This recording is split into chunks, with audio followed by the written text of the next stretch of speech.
Hey guys, what's going on? We're doing predictions for TUF 26 finale as well as UFC 218. Follow me on Twitter. My link is in the description at MMA Breakdown 0. I'm sorry for missing my video for the last event, Fight Night Bisping versus Gastelum, but you got to give me a pass on that one. It was the holidays and I was having trouble staying up after the turkey. It was a rough night for my picks. Went 6 for 12 on fantasy. Believe I'm 444 now heading into this weekend. But we got 2 events to get through in this video, so I don't want to waste any more time. I'm going to try to fly through this thing, and there are bets that will be made between these 2 events, so pay attention. Alright, TUF 26 finale. Looks like they only have a handful of fights listed so far. I'm sure there will be several with contestants from TUF 26. And of course, the main event. We don't know who Nico Montano is facing yet. Once that's revealed Wednesday night, I'll try to get a quick video up for that, as well as any of the other fights that get announced for the card. I guess I'll just say right now, though, I think that Modafferi is going to beat Eubanks in the semifinal, and then I think I would go with Montano in the finale against either Modafferi or Eubanks. I think Modafferi would certainly be the tougher fight, but yeah, I think as for right now, this could change after seeing the semifinal fight, but I think I would go with Montano over either competitor. But first fight, Priscilla Cachoeira versus Lauren Murphy. I'm going with Lauren Murphy here. I know everyone loves to hate on her. Veteran who kind of washed out of the UFC and lost her fight on TUF. Pretty limited as a gritty kind of clinch first fighter, with not a very deep striking or wrestling game. But I think she's smart enough to outwork Cachoeira here, who just looks like a fighter who is very limited in her striking technique and is just looking to go out there and sling leather without much regard for cardio or her own defense. So I think Murphy still has enough veteran savvy to outwork her, press her against the fence enough, attempt takedowns. And Lauren Murphy, even though she hasn't won a whole lot, in the UFC, you know, is always tough and was always in there against tough competitors, elite fighters like McMahon. You know, I guess Carmouche wasn't elite at the time, but you know, loses decisions and did have that TKO win, come from behind win against Kelly Fashholtz. So you know, she's tough and can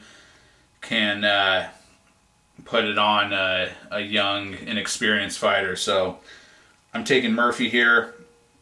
Next fight at middleweight, Eric Spicely versus Gerald Meerschaert. I think this is a great matchup. I think Spicely simply is just the more dynamic, craftier, creative grappler.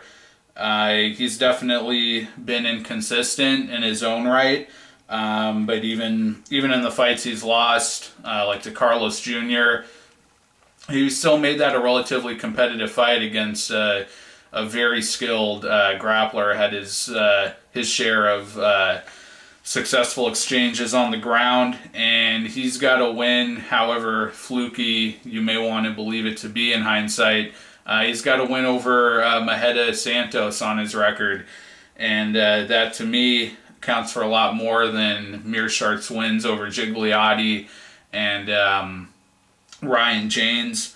And in that Janes fight, Meerschaert was put on his back for a round before hitting the armbar, and was kind of stuck on bottom before hitting the submission, not doing much. And Spicely is always working from all positions on the ground, and you know, has subs off of his back, can scramble, reverse position, and yeah, just being able to apply his game against his grappling game enough to actually get the win against a dangerous striker like Thiago Santos.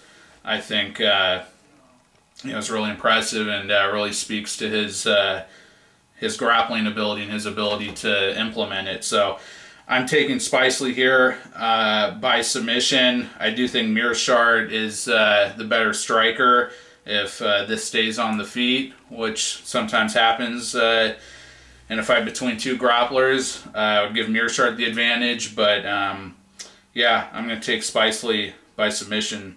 All right, a bantamweight Tyrion Ware versus Sean O'Malley. I think this is another really great matchup. Sean O'Malley, honestly, I'm not all that impressed with him. A really wild, aggressive kid. Throws a lot of unpredictable things that he lands on people and puts them away with, and that's his advantage here, is his lethality on the feet, his ability to hang in there even when he's down and outlast guys and overtake guys with his offense down the stretch. And if he beats Ware, I think that's exactly how he's going to do it. But Ware is not a bad fighter, and I think is a big step up from the guys O'Malley beat on the regional scene. He's a crafty, technical boxer. His fight against Stamen, his only problem in that fight was his takedown defense and then his grappling off of his back. He couldn't get anything done, couldn't get back to his feet, and got taken down easily and repeatedly throughout that fight by Stamen, but was having success on the feet. Showed quick hands, good combinations, and if that fight had stayed on the feet, I think Ware would have won it. And yeah, I think that O'Malley just lacks too much of a basic fundamental striking game to catch Ware here. Ware's not dangerous, not particularly dangerous, not a great athlete. I think O'Malley is the bigger physical force here and more athletic. You could certainly catch Ware late in the fight and put him away, but I think Ware is crafty enough and has enough of a technical advantage where he can just give O'Malley fits with his boxing for 3 rounds and survive to win a decision. So I'm taking Ware, but I don't feel good about it. I would not bet on this fight, even though Ware is the underdog. It's a close one, but I like Ware. All right, a bantamweight Joe Soto versus Brett Johns. I'm going to take Brett Johns because of consistency.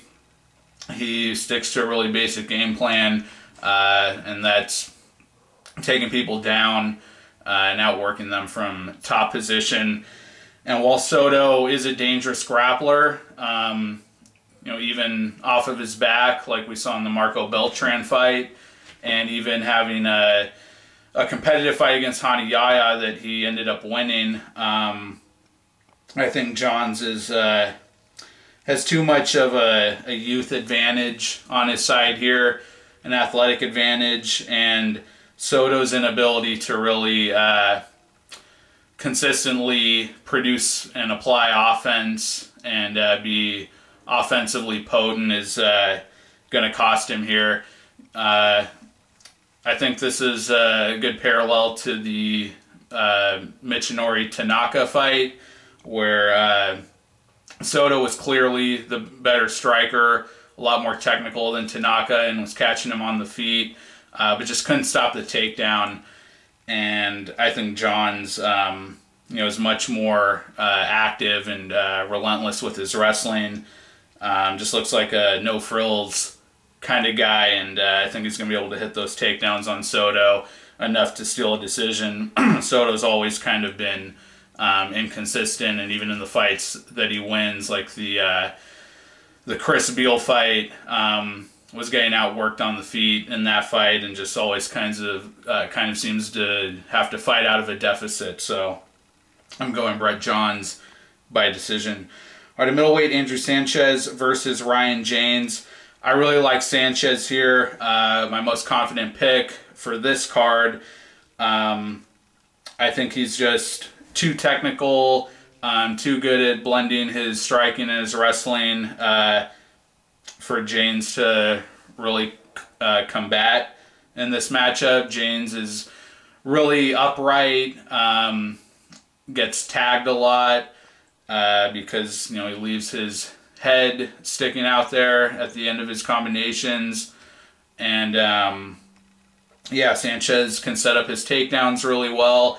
He's a patient striker, not dangerous. Does not have a finish in the UFC, but James, his wins have not been, or his one win in the UFC in his debut against Keith Barish was a really sloppy brawl, not that impressive, where he still got hit a bunch.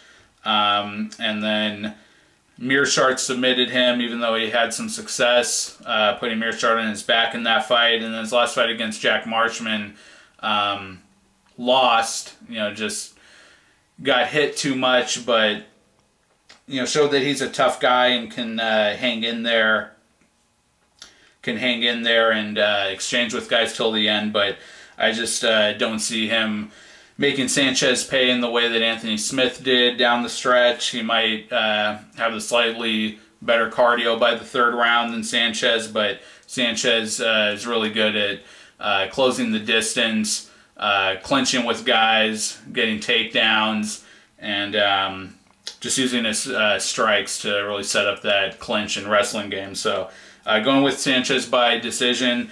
Last I checked, he's a 475 favorite, and that's probably too big a favorite to place a single bet on him here, but I will be looking to make some kind of bet with him. Maybe Sanchez by decision would be a good one, or I may just parlay him with one of my confident picks on 218. But we already covered my thoughts on the main event, and I'll try to get a video out for that once the other finalist is revealed. But those are my predictions for TUF 26. And now on to 218.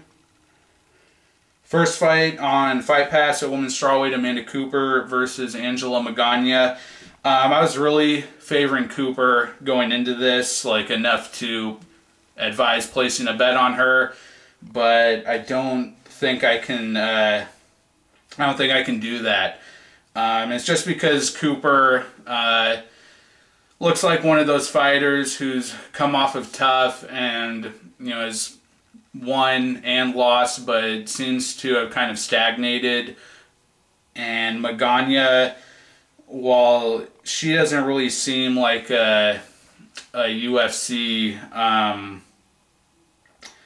a really legit UFC talent, I think she is dangerous enough with kind of her one trick, which is the ground game, her submission game, to upset some fighters, and I think she has a chance of doing that against Amanda Cooper here. I'm still taking Cooper, who is the more complete fighter, should be a much better striker and a better wrestler as well, but her grappling in that Anna Elmos fight was kind of troubling. She got put in some bad positions on the ground, and then the way that Cynthia Calvillo just steamrolled her was really concerning. And Magana, if you go back and watch her fight against Waterson, she had a fully locked-in armbar on Waterson, that seemed pretty close. And yeah, she got dominated after Waterson escaped that submission and finished, and hasn't fought in the 2.5 years after that. But I think she is talented enough on the ground where Cooper shouldn't be a lock here. But I will take Cooper, just being the more complete fighter. Magana hasn't fought in 2.5 years. Cooper is a lot younger. Yeah, so I'll take Cooper by decision, but I just can't advise placing a bet on her. All right, at heavyweight, Justin Willis versus Alan Crowder. Crowder, making his debut, was only able to see his fight from Dana White's Contender Series, and I was not impressed at all. Seemed to really struggle with the size of his opponent, being kind of a smaller heavyweight. Got put on his back in that fight, and really didn't pull away until the third round, where his opponent just seemed to tire pretty severely, and he was able to get mount and or top position and pound him out with elbows from top. But Justin Willis, to me, seems just like a more fluid, higher level MMA fighter in all facets. His fight against Mulheron wasn't anything that special, but he was working a jab in that fight, not a pretty one, but just seems to have more tools. I believe he trains out of AKA, and was able to hit some takedowns in that fight as well, and just seems like he has that glue to his game that Crowder doesn't have.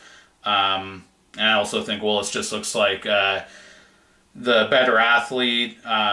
Definitely a more out-of-shape heavyweight, but still seems to me more athletically gifted. I think his size might give Crowder some problems. So going with Willis here, I'll say he gets him out of there by TKO, maybe in the second round. All right, at light heavyweight, Jeremy Kimball versus Dominic Reyes. This is one of my most confident picks for this card. Have to go with Dominic Reyes, who's just a super athlete. Was really impressed by his first round stoppage over Joachim Christensen in his debut. And I had seen that in a couple of his regional fights when I was doing research for his debut. But I think I actually picked Christensen in that fight. I didn't think he'd be able to translate that athleticism and that first round dominance to the big leagues, but it was just a flawless performance, and I don't see why he can't do exactly the same against Kimball. Kimball, to me, looks like a slightly out of shape fighter, a brawler, but not really that athletic, not really technical, just kind of one-dimensional, and his loss to Peizao, Marcos Rogerio de Lima, was not impressive. He kind of slipped, and off of that got trapped against the fence and got TKO'd, like from a kneeling position. It was just kind of ugly, and I think, when stuff like that happens, it's just kind of a sign that a guy is prone to making errors that will cost him the fight, or just prone to falling apart in fights. And then followed that up with a nice first round TKO win over Josh Stansbury. But to me, Stansbury, it was pretty questionable whether he was ever a serious UFC talent to begin with. So yeah, I think Reyes just has way too much athleticism, speed, and power here for Kimball to really do anything about. I think he's just going to steamroll him in the first round. So I'm going to be placing a big bet on Reyes. Reyes inside the distance. All right, at welterweight, Abdul Razak Alhassan versus Sabah Homasi. I'm going with Alhassan. I don't really understand why Homasi is even in the UFC. I believe he filled in, I believe it was late notice against Tim Means a year ago, and got dominated in that fight and got put away. One of Tim Means' kind of classic performances where he's just able to pick apart a guy with his striking and overwhelm him with offense and put him away.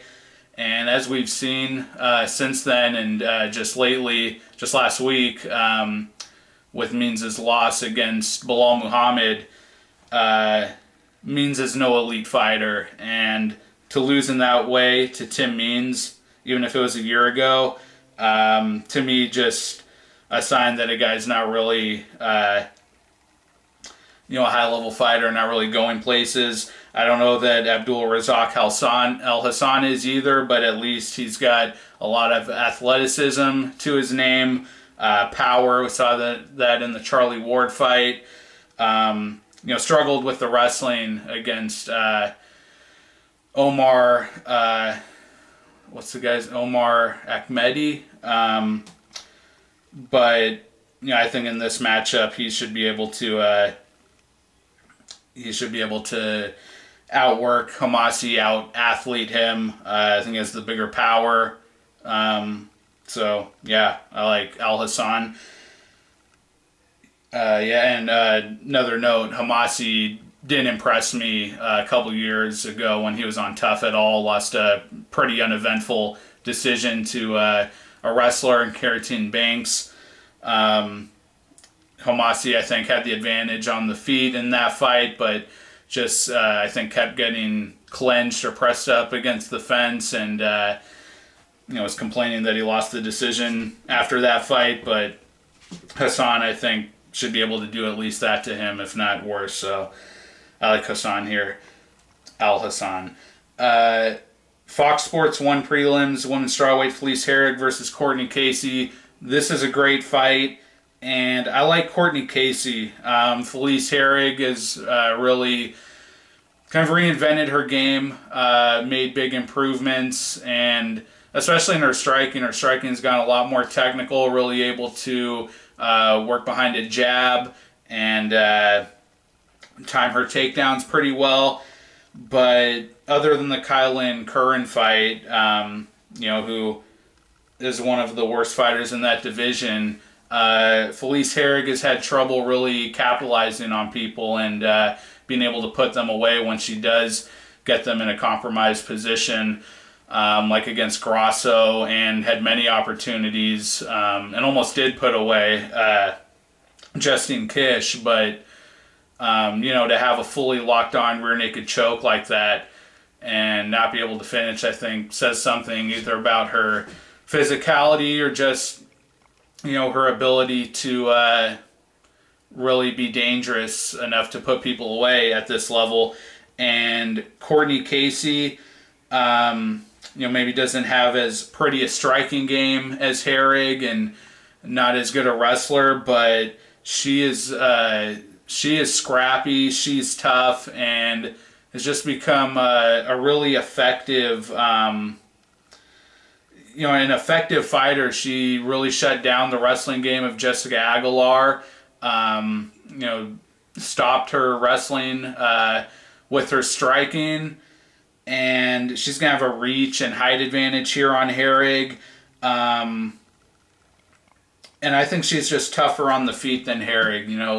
Like I said, Herrig's made those technical improvements, but Casey, to me, looks like she's more willing to eat shots to get her own in and really willing to take chances on the feet.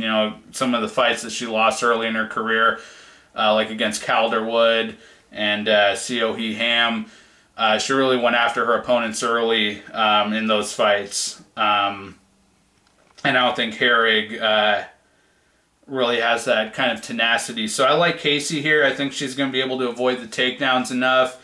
And I think she's just going to have an advantage on the feet with her reach, honestly. I think her jab, her distance management is going to be more effective than Herrig here.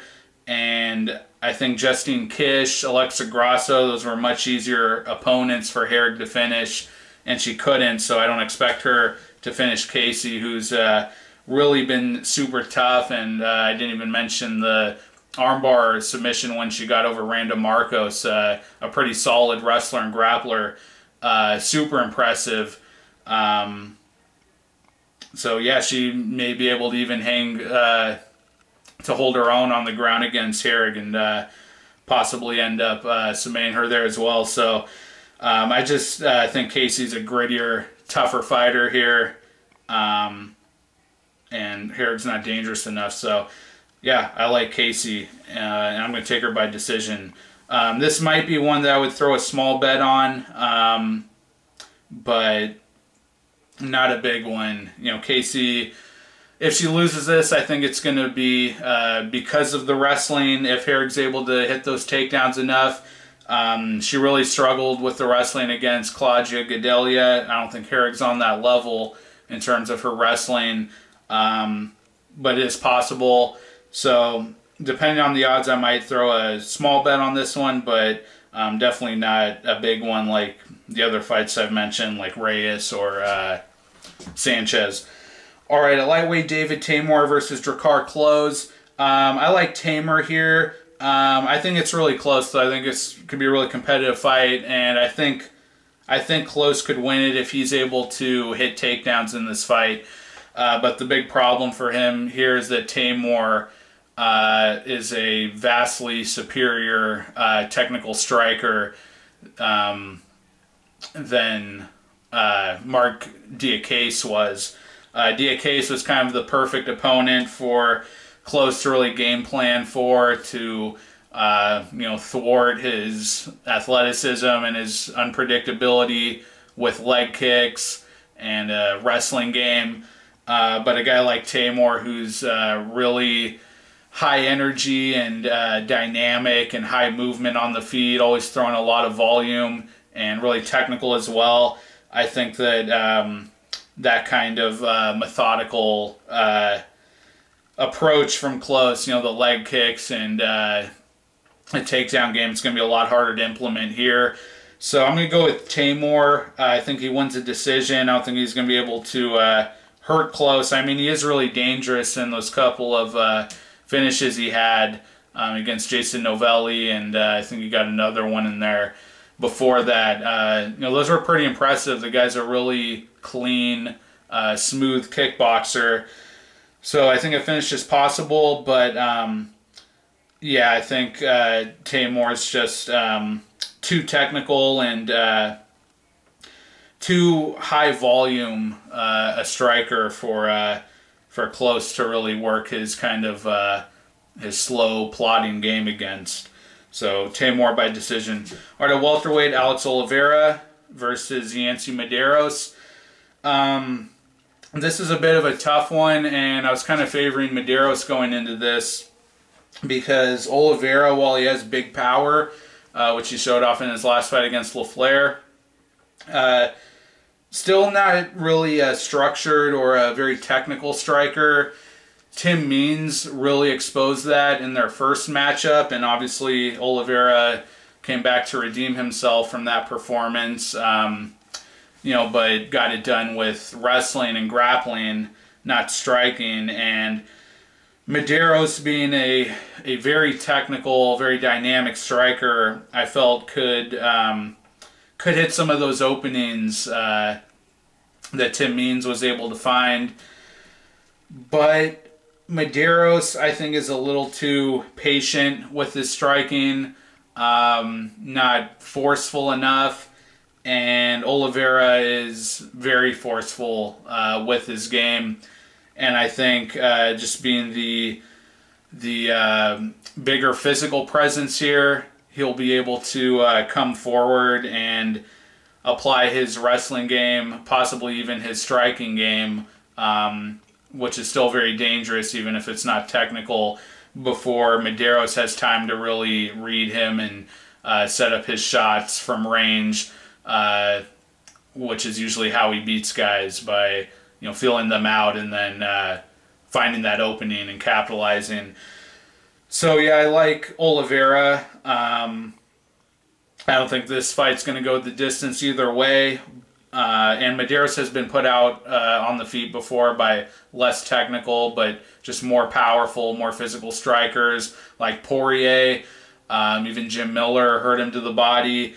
So I'm going with Oliveira. I think it's just going to come down to the fact that he's willing to come forward, throw offense. He's not going to be timid like Eric Silva or Sean Spencer were. Yeah, so I'm taking Oliveira. Maybe by submission, but definitely by finish. All right, at lightweight, Charles Oliveira versus Paul Felder, and I love this matchup. I think they just threw it together pretty recently, but honestly, matchup-wise, I'm more excited for this than any other fight between the two cards, TUF finale or all of 218. I think stylistically, this is a perfect contrast of styles. You know, we all know that Oliveira is an easily breakable fighter. He quits on the feet, kind of. You know, like in the Holloway fight, went down from, you know, kind of a weird freak injury. But, you know, when guys are able to just pour it on the feet and connect and land hard, he seems to just shut down, like against Cub Swanson. You know, even Anthony Pettis, even though Oliveira was able to take him down and get his back multiple times in that fight, just didn't seem to be able to push the same kind of pace that Pettis did. You know, didn't scramble as hard and ended up getting submitted. So I say that to say that if this fight stays on the feet, I think Felder, who is super tough and gritty, will just destroy Oliveira if he gets the time he needs to set up his shots, which are very dangerous, very unpredictable. I think he just, you know, knocks him out within the first 2 rounds. But I don't trust Felder to stop the takedown. If you watch his fight against Derek Cruikshank, he was getting taken down in that fight. Eventually won it by submission in the 3rd round. But for those first couple rounds, Cruikshank was lighting him up on the feet, was beating him to the punch, and was able to set up his takedowns that way and took him down multiple times. And Oliveira has gotten very good about going after the takedowns early, getting the fight to the ground immediately, like he did to Will Brooks. And even against other dangerous strikers in the past, like against Jeremy Stevens, he's able to use his threat of the takedown to just come forward without much regard, without much fear for his opponent striking. And, you know, if he gets within distance of you, within reach, you know, you'll be fighting to fend off a submission very quickly. Even put Ricardo Lamas on his back, wrestler, right off the bat in their fight. And Felder, kind of a slow starter. You know, the Josh Berkman fight, Berkman was kind of beating him to the punch, was at least able to engage him on the feet and get in on his legs, press him against the fence, even though he didn't hit any takedowns, was able to at least get that far. And even Stevie Ray, an undersized lightweight who eventually Felder just smashed with knees from the clinch.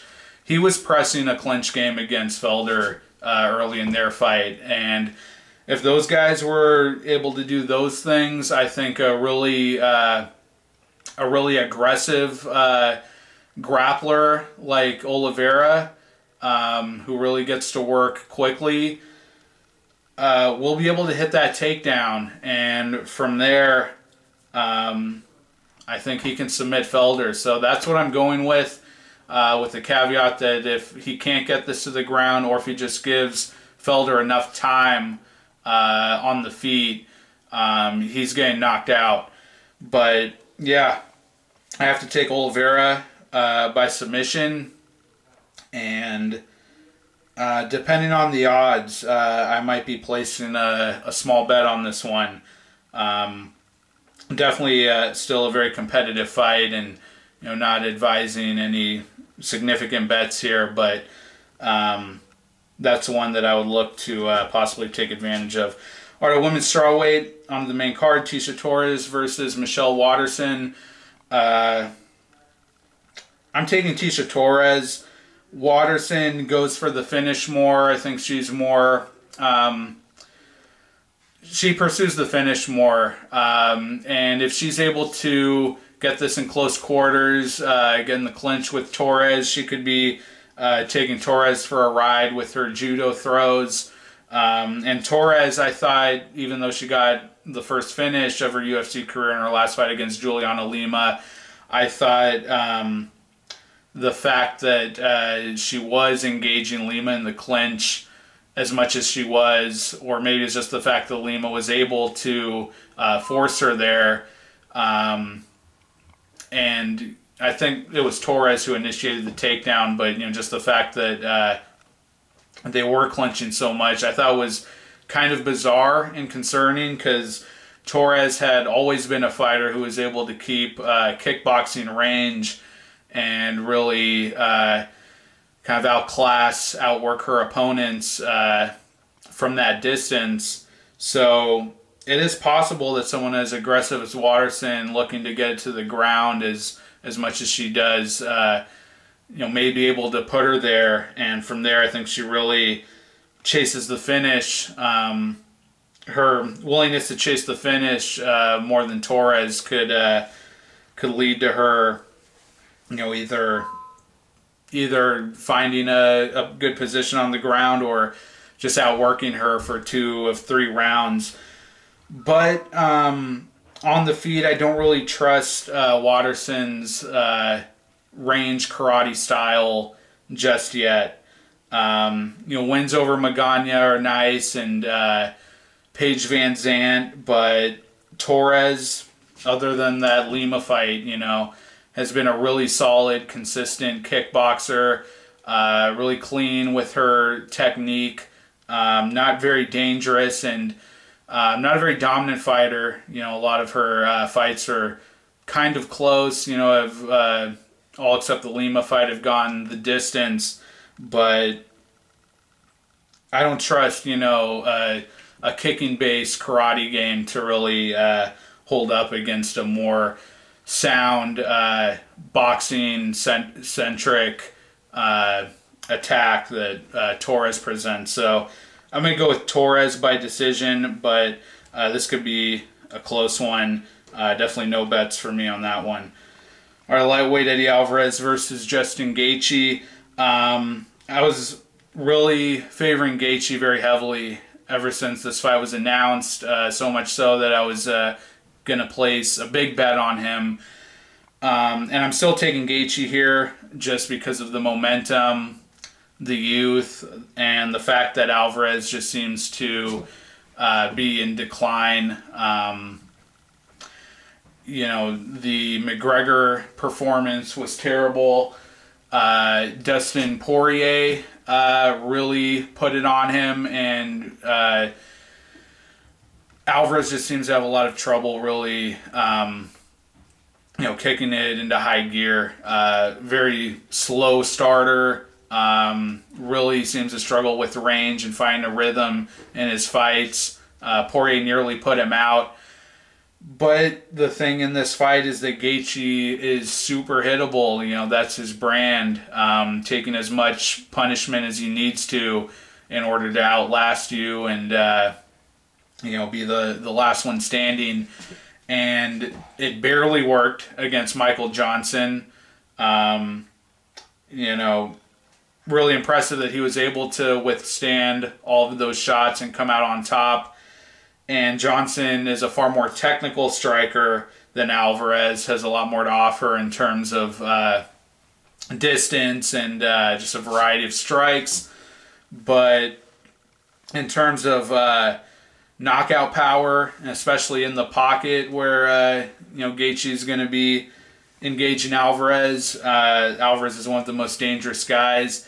And even though I think he's been on a decline and he's become an even slower starter than he has been traditionally, and I think his chin is going. The thing about Alvarez is that he thrives when he's hurt.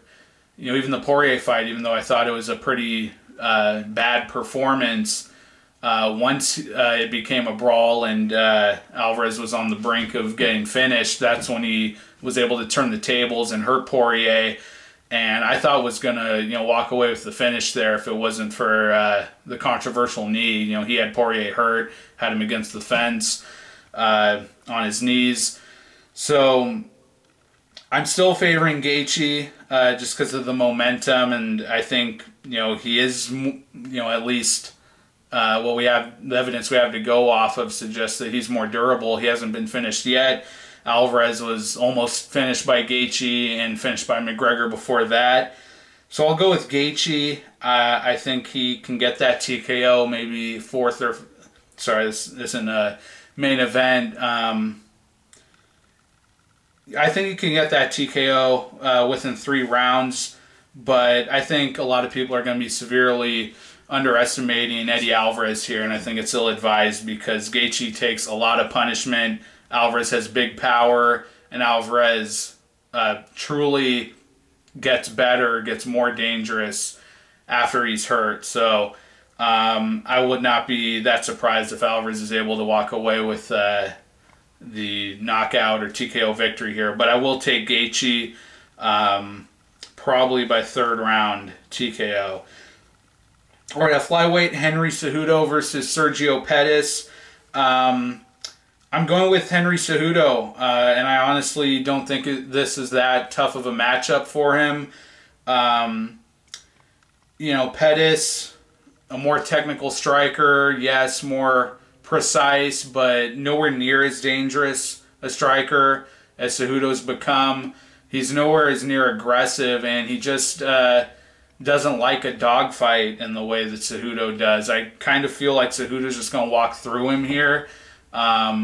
Maybe not put him away that quickly, but I think he's gonna, break through Pettis's range striking game. He's gonna be able to get his hands on him, take him down, box him up,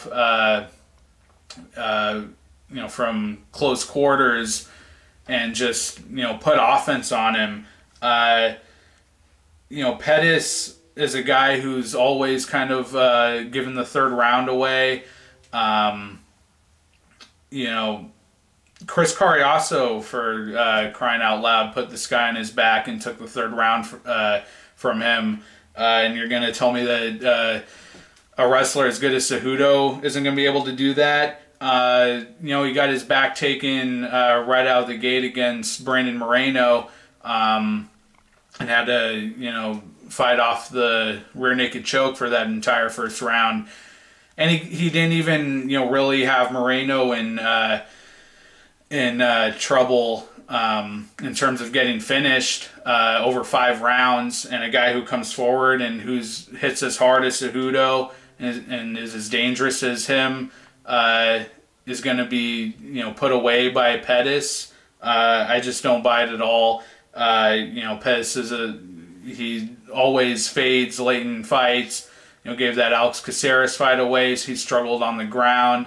Like I said, got taken down by Carriasso for that 3rd round. And has even been hurt right out of the gate in fights. Matt Hobart dropped him. The Ryan Benoit fight, not a mentally, consistent fighter, very prone to these lapses and giving fights away. And Cejudo is all grit, all toughness, hasn't shown any kind of mental lapses like that. So I really like Cejudo here. And quite honestly, I think he probably gets a finish by the 3rd round. I think he could either, get a submission or TKO Pettis. But Pettis, I think, just doesn't have the volume to really answer Cejudo here. So I'm going with Cejudo, and I don't want to call it a lock. Just because Pettis still is a really talented technical striker. But I'm going to be placing, maybe not as confident a pick as Reyes or Sanchez, but I'm going to be putting a significant bet on Cejudo.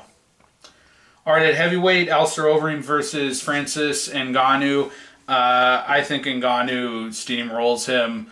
The guy's just a freak athlete, has freak power, and is fast enough to close the distance against Overeem and find his chin. And no one's respected Overeem's turnaround and becoming a really defensively sound fighter. And it's a really brilliant, technical range kickboxer. No one's respected that more than me, but everyone still that Overeem has beaten has at least been able to find his chin, from Roy Nelson to even Mark Hunt, Andrei Arlovsky. And is Ngannou really going to be the first guy that, can't find Overeem's chin? No, I don't think so at all. And just with his power, his youth, his athleticism, just seems like too much of a unlikely possibility that he's not going to be able to put Overeem down. I mean, Verdum in his last fight, Overeem was outpointing him from range and hurt Verdum early, but couldn't put him away and ended up almost getting finished himself down the stretch in that fight. And that's Verdum at 40 years old. And Ngannou's a super athlete, insane power. I'm putting a big bet on Ngannou inside the distance, and I'd even go as far as to place a prop bet on him by TKO. I mean, he does have a submission win in the UFC, but it's heavyweight, and I think TKO, I'm willing to take that risk. So Ngannou by TKO, one of my most confident picks. Going to be placing a big bet on him. And then the main event, the featherweight title, Max Holloway versus Jose Aldo.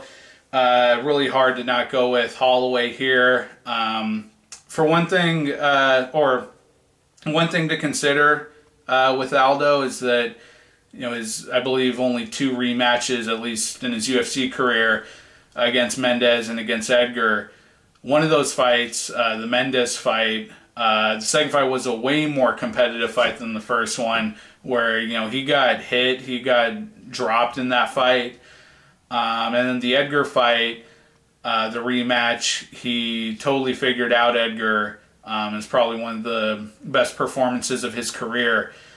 So what does that say about this matchup? Who knows? But just pointing out that we can't say that Aldo. I don't think we can confidently say that Aldo's going to have Holloway figured out here because it's a rematch. Because that Chad Mendes fight, was way more competitive the second time around. But Aldo, yeah, he had success against Holloway in the first fight. Was able to get in and out, land the leg kicks. I think we're going to see a really defensive, very technical Aldo here. And it's because his biggest problem has just been his chin. I think his age, is just catching up to him. The McGregor knockout, and then that Holloway fight, I don't think it was a perfectly placed punch that Aldo didn't see coming or anything, but he sat him down with a jab, and I think it's just Aldo not being as durable as he once was and just getting older, and the accumulation of damage from the McGregor fight before that. And I think that's just going to be his biggest problem here. Even if he's a lot more technical and a lot more defensively conscious in this fight, I think that Holloway will be more confident than he was the first time, knowing that he can hurt Aldo and he can land that jab.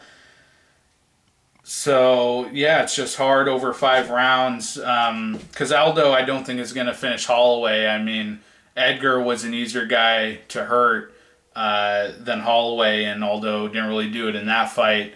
And he doesn't want to be getting into a all-out brawl with Holloway because Holloway's got great hand speed and really lethal combinations when he does engage in a brawl. But yeah, I think that Aldo can stretch this out, make this a longer fight, take this into championship rounds possibly if he's really technical and really plays a really safe game here. But Holloway's going to have the confidence. He's got the momentum. He's got youth, and Aldo is getting older and his chin's going. So I think Holloway is probably going to find it again and is going to be throwing more volume than he did the first time, and find Aldo's chin and get the TKO win. So I don't think it comes as early this time, but I'm going to take Holloway probably by 4th, maybe 5th round TKO. But no bet for me there, just because Aldo did have success that first time around. I mean, I think it's really unlikely that he's able to follow that game plan to a T and not get hurt in this fight. Definitely going with Holloway, but I just, me personally, I don't feel comfortable placing a bet on that one. So those are my predictions, and to recap my main bets, going with Ngannou by TKO, going with Kimball or Reyes inside the distance. Gonna figure out a way to work in Sanchez there. Probably not a single bet on him because he's such a big favorite, but gonna work in a bet on Sanchez somehow there, and then possibly looking at Oliveira by submission over Felder. So that's it. Thank you guys, and I'll see you for the next one, Fight Night Swanson versus Ortega. Don't forget to follow me on Twitter. My link will be in the description at MMA Breakdown 0. And take care of you guys. I'll see you in the next one. Bye.